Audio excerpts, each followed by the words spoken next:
네, 우리 같이 기도하겠습니다. 하나님, 감사합니다. 오늘도 주의 말씀을 붙잡고 묵상할 때에 우리를 바른 길로, 복음의 길로, 우리를 생명의 길로 인도하여 주시옵소서. 우리 주 예수 그리스도의 이름으로 기도합니다. 아멘.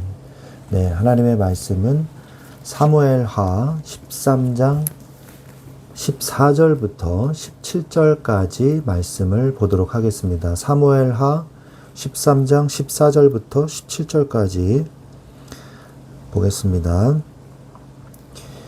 암논이 그 말을 듣지 아니하고 다말보다 힘이 셈으로 억지로 그와 동침하니라. 그리하고 암논이 그를 심히 미워하니 이제 미워하는 마음이 전에 사랑하던 사랑보다 더한지라. 암논이 그에게 이르되 일어나 가라 하니 다말이 그에게 이르되 옳지 아니하다. 나를 쫓아보내는 이 큰 악은 아까 내게 행한 그 악보다 더하다 하되 암논이 그를 듣지 아니하고 그가 부리는 종을 불러 이르되 이 계집을 내게서 이제 내보내고 문빗장을 지르라 하니. 아멘. 하나님께서 오늘 우리에게 주신 말씀은 암논과 다말의 이야기, 그리고 압살롬의 복수로 이어지는 이 다윗의 형제들의 이 혼란한 상황을 오늘 말씀을 하고 계십니다. 오늘 전체 내용을 사무엘하 13장의 전체 내용을 보면 다윗의 맏아들 암논이 이복누이 다말을 정욕으로 품고 싶은 마음이 간절한 거죠. 그래서 요나답이라는 이 친구가 악한 꾀를 내가지고 아픈 척해서 이 다말을 꾀이라 라고 이 넌지시 이야기를 해줍니다. 그래서 병든 척 계략을 꾸며서 강제로 다말을 범하는 이런 일들이 벌어져요. 그는 목적을 이루자마자 다말을 심히 미워하며 내쫓고 다윗은 이 사실에 분노했으나 아무런 조치를 취하지 않습니다. 그러니까 암논이 물론 그래서도 안 되지만 진짜로 사랑한 게 아니에요. 육신의 정욕으로만 그 대상으로만 다말을 본 거죠. 다윗은 분노만 하고 아무런 조치도 취하지 않고요. 이 소식을 들은 압살롬은요, 다말의 친오빠죠. 2년간 암논에 대한 증오심을 품고 복수를 계획합니다. 그래서 그는 양털 깎는 이 날이 있거든요. 이게 목축을 많이 하기 때문에 국가의 큰 행사란 말이죠. 그때에 잔치를 핑계로 모든 왕자를 초청한 다음에 부하들을 시켜서 술에 취한 암논을 살해합니다. 암논이 살해되자 압살롬은 이 외할아버지의 나라 그술로, 지금의 이 나라로는 이제 시리아죠. 시리아, 이스라엘 북쪽에 있는 나라죠. 그 나라로 도망가요. 그술로 도망갑니다. 그래서 3년간 거기에 머물다가 요압의 이 권고로 인해서 다윗은 아들을 잃은 슬픔이 그친 후에 이 도망간 압살롬을 그리워하기 시작합니다. 그러면서 이 내용이 끝나죠. 그래서 이제 나중에 요압이 이 꾀를 내가지고 나중에 이제 압살롬이 돌아오게 하는 장은 14장이죠. 네, 그래서 이 전체 내용을 우리가 봤는데 여기서 우리가 받을 교훈은 무엇입니까? 이 성경에는 육신의 정욕으로 인해서 인생을 망치는 이 인물들이 굉장히 많이 나와요. 그 중에 이제 대표적인 사람들을 몇몇 꼽으면 르우벤은 장자의 축복을 가진 자였지만 어머니 빌하, 다른 어머니죠. 자기의 친모는 아닙니다만 빌하와 동침을 했어요. 그것으로 인해서 장자의 축복을 빼앗기죠. 그리고 소돔성과 기브아 이 두 성의 공통점이 있죠. 불량배들이 와서 동성을 강간하기를 원했어요. 그래서 소돔성에서는 천사를, 그리고 이 기브아성에서는 누굽니까? 레위인을 강간하려고 했죠. 동성 강간을 하려고 했죠. 그리고 헤롯이 이 세례 요한을 죽인 이유도 친족 헤로디아와 결혼을 한 것을 세례 요한이 경고했거든요. 그것으로 인해서 이제 세례 요한이 죽게 된 거죠. 순교하게 된 거죠. 이런 사건도 있었고요. 뭐 로마야 그런 일들이 워낙 많으니까. 그리고 고린도인들도요. 성적인 문란함으로 인해서 이것에 대해서 경계하라고 고린도서에서 말씀을 하고 계시죠. 그리고 마지막으로 다윗의 밧세바 강간, 그리고 그의 아들 암논의 의붓 여동생 강간 등이 있습니다. 이들은 육신의 정욕으로 인해서 자신들뿐만 아니라 교회와 나라 전체를 고통 속에 몰아넣었어요. 우리는 하나님의 자녀로서 말씀의 경고를 주의 깊게 듣고 자신을 죄악으로부터 지켜야 합니다. 육신의 정욕은 사람을 멸망하게 만들죠. 다윗의 그 정욕은 어땠습니까? 우리아의 아내, 그러니까 햇사람 우리아죠. 이방인임에도 불구하고 모든 걸 다 포기하고 다윗을 따랐던 신복이거든요. 그런데 이 부하가 전쟁 나간 사이에 영적 나태함을 이기지 못하고 밧세바를 범하게 됩니다. 그래서 나단 선지자가 와서 하나님의 징계가 있을 것입니다. 그 죄를 용서하셨지만 징계는 있을 것입니다. 라고 말하죠. 그래서 칼의 재앙, 그 다음에 백주 대낮에 너의 아내를 빼앗을 것이다. 너는 몰래 했지만 나는 모든 사람들이 보는 앞에서 너의 아내를 백주 대낮에 빼앗을 것이다. 그래서 다른 사람에게 줄 것이다. 하나님께서 말씀하시죠. 암논의 정욕은 어땠습니까? 다말에게 정욕을 품었어요. 그래서 화병이 났다고 사무엘하 13장 2절에 보면 나오죠. 그런데 그렇게 집착을 하던 이 암논이요. 이 다말하고 잔 후에는 사랑했던 만큼 미워했던 마음이 나왔다고 그랬어요. 그러니까 이것은요, 진정한 뭐 사랑 이런 게 아니라 육신의 정욕을 채우고 나니까 흥미가 떨어진 거죠. 다말을 내어 쫓아버립니다. 압살롬이 그래서 어떻게 합니까? 암논을 암살하고 양털을 깎는 잔치에서 죽이죠. 그리고 외할아버지의 나라로 도망가는 이런 일들이 벌어져요. 이러한 정욕을 부린 자는요, 정욕으로 망해요. 다윗은 이것으로 인해서 노년에까지 계속 고통을 받습니다. 그 믿음 좋은 다윗이 자녀끼리 근친상간을 하고 죽고 죽이는 암투가 벌어지고요. 형제 간의 암살이 일어나고요. 반란까지 촉발시키는 일들이 벌어지죠. 이것이 다 한 가지 원인이었어요. 다윗의 정욕. 그리고 암논은 어땠습니까? 육신의 정욕에 눈이 멀어버린 암논이에요. 이 암논은 왕위 계승서열 1위였습니다. 가만히 있으면 왕 되는 자리였거든요.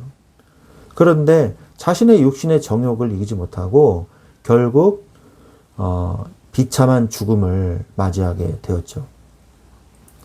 권력의 정욕에 눈먼 압살롬은 어떻게 됐습니까? 권력을 노렸어요.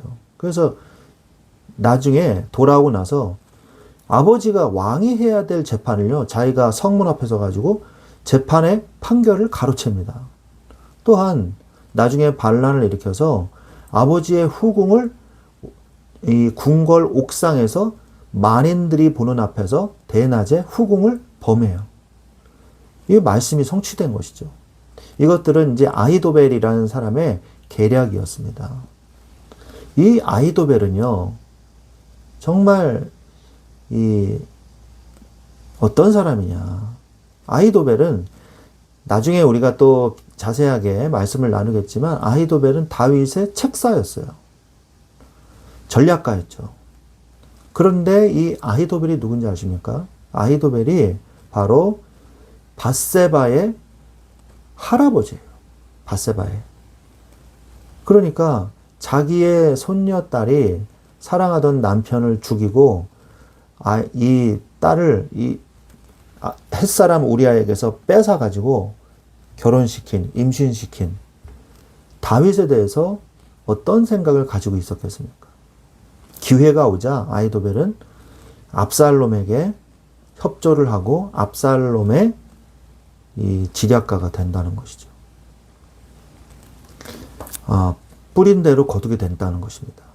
그리고 나중에 이 압살롬은요, 반란을 일으키다가 낮에 전쟁 중에 머리카락이 나무에 걸려서 죽게 되는, 창에 찔려서 죽게 되는 이런 결과가 나오게 되는 거예요.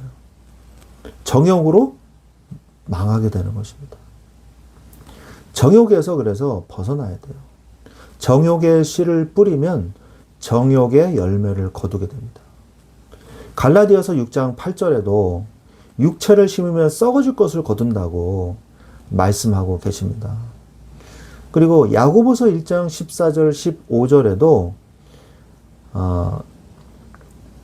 오직 각 사람이 시험을 받는 것은 자기 욕심에 끌려 미혹됨이니 욕심이 잉태한 즉 죄를 낳고 죄가 장성한 즉 사망을 낳는다고 분명히 말씀하고 계십니다.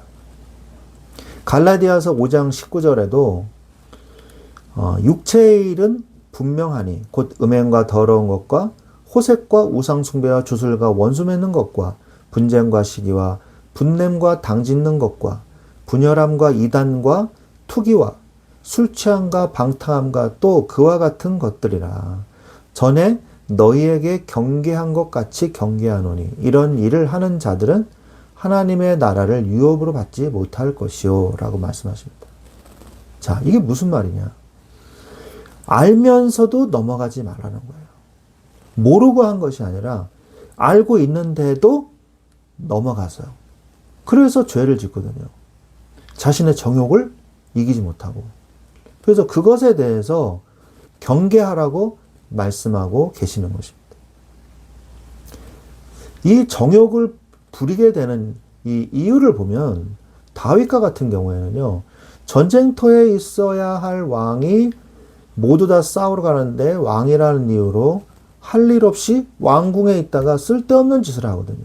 보지 말아야 할 것을 봤단 말이에요. 그래서 영적 나태함에 빠지지 마십시오. 다윗의 영적 나태함과 그리고 밧세바의 강간 사건이 일어나죠. 그리고 다른 생각이 들지 않게 마음과 생각을 지키십시오. 빌립보서 4장 7절에 마음과 생각을 지키시리라 라고 말씀하고 있잖아요. 그리고 마귀에게 틈을 주지 마세요. 잠언서 7장 22절에서 23절에 보면 소년이 곧 그를 따랐으니 소가 도수장으로, 그러니까 도축장이죠. 도수장으로 가는 것 같고 미련한 자가 벌을 받으려고 쇠사슬에 매이러 가는 것과 같도다. 필경은 화살이 그 간을 뚫게 되리라. 새가 빨리 그물로 들어가되 그의 생명을 잃어버릴 줄을 알지 못함과 같으니라. 유혹에 빠져서 이 죄악 속으로 들어가는 어리석은 자의 모습을 버려라 이 말이죠. 도축장에 끌려가는 소 같은 모습인 거예요. 정욕의 눈에 멀어서 자신을 죽음으로 몰고 가는 거죠. 감옥으로 들어가는 죄수와 같다 그래요. 그물 속으로 들어가는 새와 같다고 말씀하고 계십니다. 또한 우리의 마음과 생각을 지키고 우리가 마귀에게 틈을 주지 말면서 영적 나태함을 우리가 경계하면서 뭘 해야 되냐? 그러려면 어떻게 해야 되냐? 말씀이 나를 지키시게 해야 돼요. 시편 119편 9절에 보면 청년이 무엇으로 그 행실을 깨끗하게 하리이까? 주의 말씀만 지킬 따름이니이다. 내가 주께 범죄치 아니하려 주의 말씀을 내 마음에 두었나이다. 라고도 말씀하시고 시편 119편은 이 말씀의 시편이죠. 그래서 말씀을 여러분 마음속에 드십시오. 들어가게 하십시오. 그러면 여러분의 육신의 정욕, 여러분의 죄 지으려고 하는 여러분의 그 죄성을 하나님의 말씀이 막아주십니다. 그리고 영적인 이 스페이스를 만들지 마세요. 항상 성령으로 꽉꽉 채우세요. 말씀으로 마음을 꽉꽉 채우세요. 빈틈이 생기지 않도록. 그러면서 하나님과 늘 교제하십시오. 하나님과 화목하세요. 그래야 사단이 틈타지 못합니다. 고린도후서 5장 18절에 모든 것이 하나님께로서 났으며 그가 그리스도로 말미암아 우리를 자기와 화목하게 하시고 또 우리에게 화목하게 하는 직분을 주셨으니 그랬어요. 하나님과 화목하십시오. 그렇게 되면 부부와 화목하게 돼요. 부부관계가 이 화목하지 않으면요, 이 육신의 정욕이 들어갈 수 있어요. 그리고 가정을 화목하게 하십시오.